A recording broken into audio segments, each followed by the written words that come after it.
Miren pues el lago Kinneret, miren acá cómo se escribe Kinneret o arpa, por esa forma que tiene también como corazón, lago de Tiberíades o mar de la Galilea. Aquí arriba ven a Cafarnaún, por acá desemboca el río Jordán, a este lado está Betsaida, a este lado está Magdala, aquí está Tiberíades, arriba, como les dije, está Corosaín. Jesús vino a residir ¿a dónde? Puso su residencia en Cafarnaún, junto al mar, tierra de Zebulón y Neftalí. ¿Qué significa tierra de Zebulón y Neftalí? Que esas eran dos tribus de las 12 tribus a las que les tocaba la zona de la Galilea. Entonces la tierra de Zebulón y la tierra de Neftalí eran las tribus de Israel que habitaban esa parte. Galilea de los gentiles, porque después de la dominación asiria, entonces estaba un poco mezclada y consideraban que la zona de los buenos, de los santos, de los estudiosos, de los cumplidores de la ley era bajo Jerusalén. En cambio esos gentiles, como además tenían que dedicarse a trabajar y a otra cantidad de cosas, no les quedaba ni tiempo para cumplir con todos los horarios de oración y con todos los ritos de purificación. Entonces por todas esas formas consideraban que la tierra de la Galilea era tierra de gentiles y de revolucionarios. Entonces era tierra de gentiles, y por eso dice Mateo que la tierra que habitaba en tinieblas, siguiendo a Isaías, el pueblo que habitaba en tinieblas ha visto una gran luz. A los que habitaban en paraje de sombras, de sombras de muerte, una luz les ha amanecido. Mateo, que es un evangelio que se es escrito sobre todo a cristianos provenientes del judaísmo y aún a judíos para mostrarles que Jesús es el verdadero Mesías, se esfuerza en citar muchos textos del Antiguo Testamento para que se den cuenta cómo la obra del Mesías Jesús está cumpliendo las promesas del Antiguo Testamento. ¿Por qué empezó? ¿Por qué se fue a Galilea? Para cumplir lo que dice el profeta Isaías: tierra de Zabulón y Neftalí, en Galilea de los gentiles ha brillado una gran luz, la luz de la salvación, la luz del Mesías. Puso pues Jesús su residencia en Cafarnaún. Aquí alcanzan a ver algunas de las ruinas actuales que entonces la exploración actual nos presenta. Aquí vean algunas de las ruinas de las casas antiguas.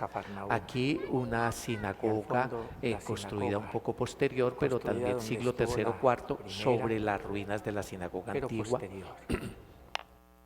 Ahí alcanzan a ver, como les digo, algunas de las partes de esa del actual Cafarnaún. Esto que ven acá es la casa de Pedro, pero no es que la casa de Pedro fuera tan lujosa, sino que debajo están las ruinas de esa casa antigua y encima se ha construido un santuario para dejar intactas, para proteger las ruinas que están abajo. Encima se ha construido un santuario para que no se toquen las ruinas de la casa de San Pedro. Este es Cafarnaún. Pues resulta que Jesús se fue a residir a Cafarnaún. ¿Ya?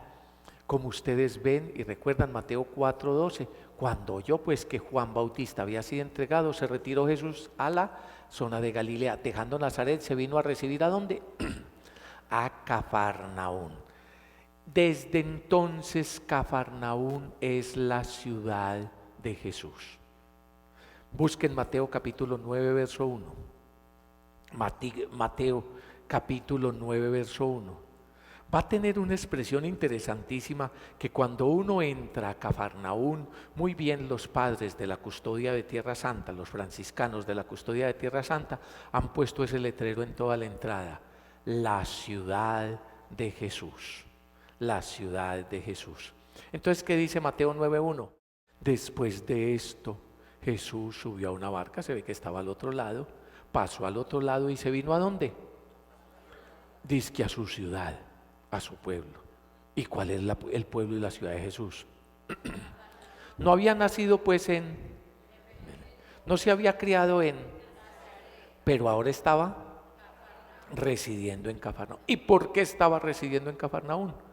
porque esa era la ciudad más importante de allí y porque ahí empezó su vida pública y porque esa es la ciudad de sus discípulos. Esa es la ciudad de sus discípulos. Inclusive en muchos de los sitios se va a encontrar en el Evangelio que dice que vino a su casa. ¿Cómo así que Jesús vino a su casa?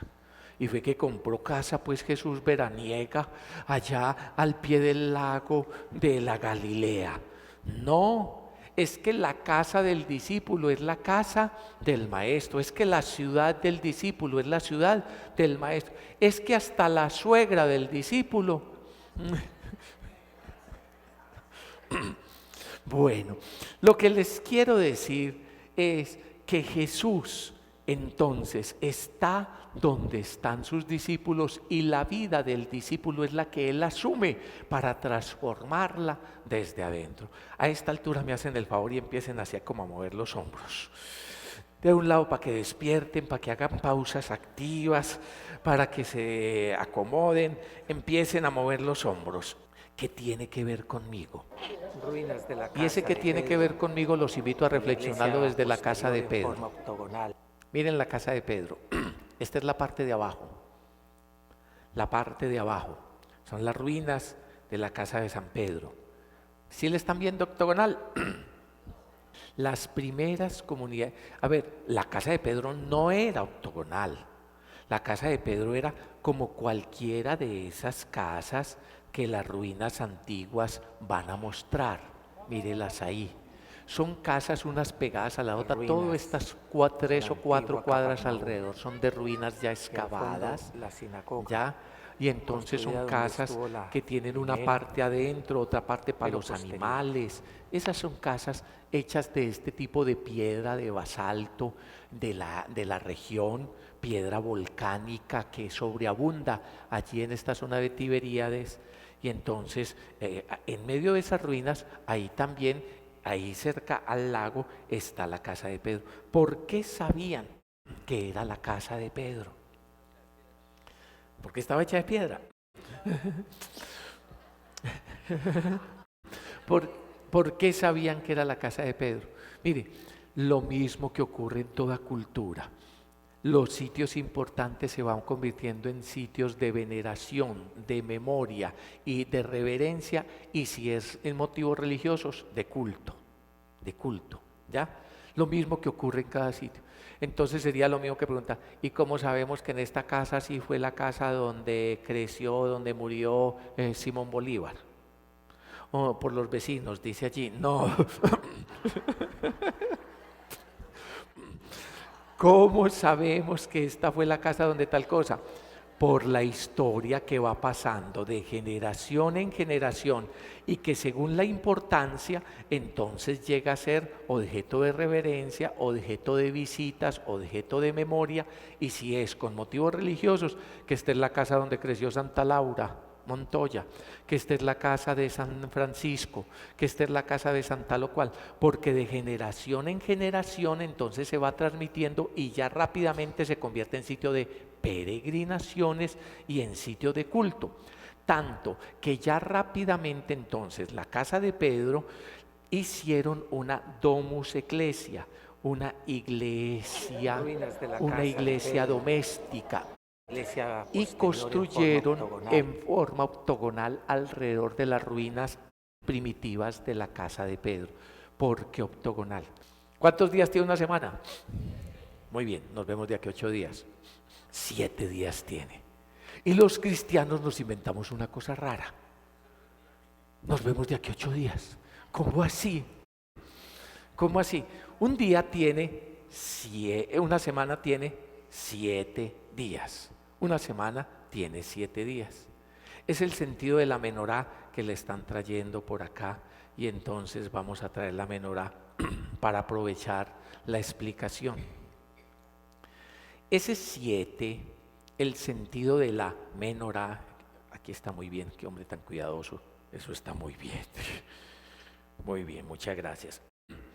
La menorá, la forma de la menorá judía, que la sabemos que eran 7 candelabros en la descripción que se hace para colocar allá en el templo, y sabemos que esta es la forma, ¿por qué? Y que tenía 7 y que no era de cualquier otra forma, porque cuando usted vaya a Roma, al lado del Coliseo, en el Arco del Triunfo de Tito, entonces los tesoros que se habían robado del saqueo del templo, entonces, entre otras cosas, pintan la menorá de oro, así como esta, más o menos esta altura, un poquito más gruesa. ¿De qué se ríen, perdón? Pues no se nota o qué, más o menos de esta altura, un poco más gruesa. Pero entonces, esta era la forma. Y además, en el año pasado o antepasado, en la sinagoga de Magdala, recién descubierta en la arqueología, sacaron una piedra especial donde está otra vez la menorá con esta forma del siglo I.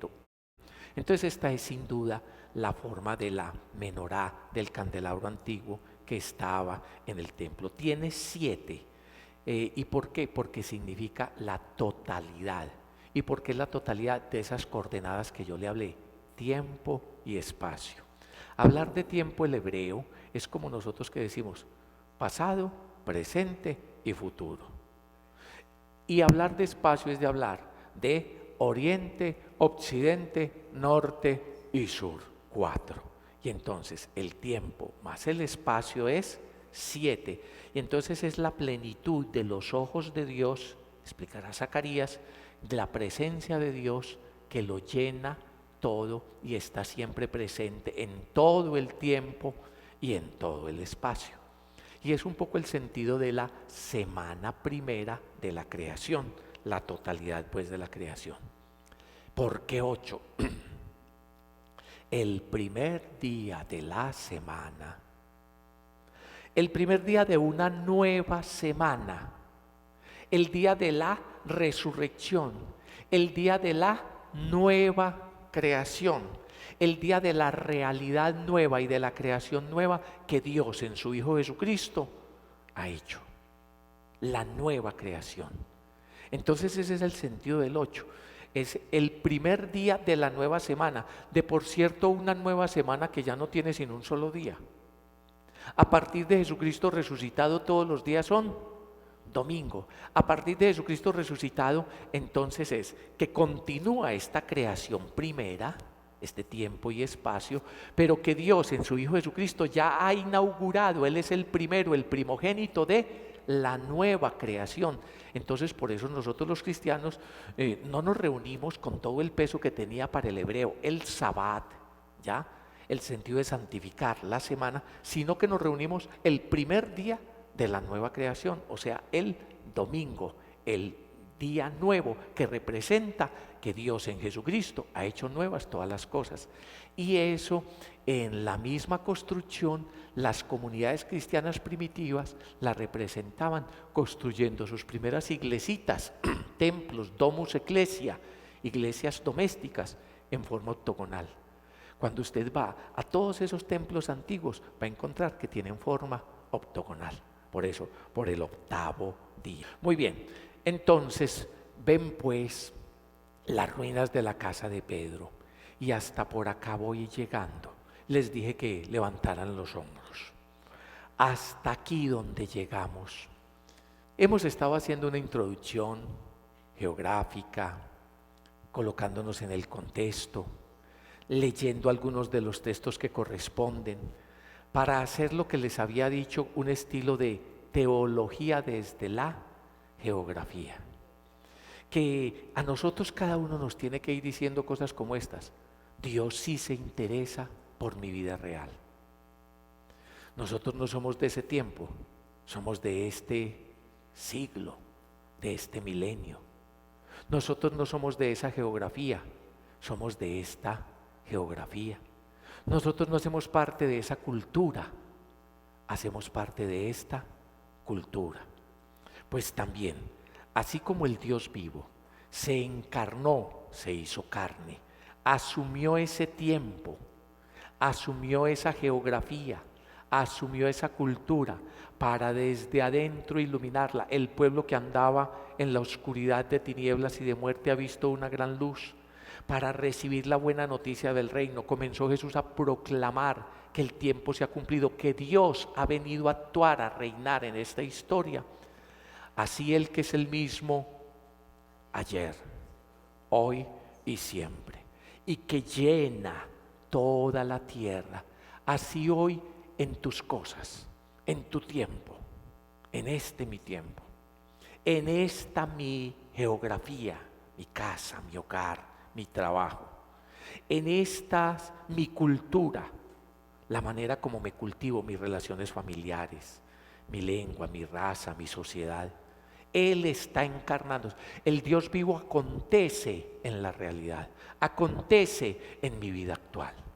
Y acontece haciendo lo que Él sabía hacer, Yeshua, salvar, salvar. ¿Qué es lo que Él hace? Salvar. Así como llegó a esta gente, y llegó a esta gente no por buena, sino porque Dios es bueno. Así como llegó a la realidad de estos pescadores, así como llegó a la realidad de estos pescadores, de esta cultura, de esta sociedad, y la transformó, así quiere llegar hoy también a nosotros y transformarlas. Yo los quiero invitar a que nos pongamos de pie y vamos a orar. Vamos a entregarle al Señor nuestras realidades. A veces se nos va olvidando que Dios es el Dios real, el Dios vivo, Yahvé bendito sea, el que está con nosotros, el que nos permite el ser.